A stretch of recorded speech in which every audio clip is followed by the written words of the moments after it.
Hi friends, good morning. இந்த செடியிலேருந்து 2 கத்திரிக்காய் செடி நேற்று எடுத்து நட்டேன். அதில் ஒரு கீரையும் இருந்தது.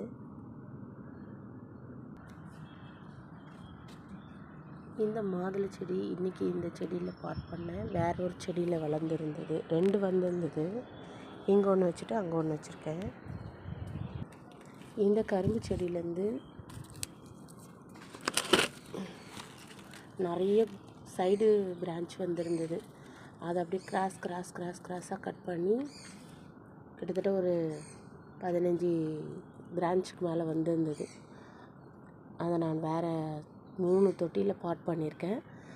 அது நல்லா தழைஞ்சு வந்ததுன்னா நான் உங்களுக்கு போட்டு விடுறேன் ஃப்ரெண்ட்ஸ். இதில் ஒரு 3 நட்டு வச்சுருக்கேன். சின்ன பிரான்ச் எல்லாம் இதில் வச்சுருக்கேன். கொஞ்சம் நிழலில் வச்சுருக்கேன். ஒரு பூசணிக்காய் விதைங்க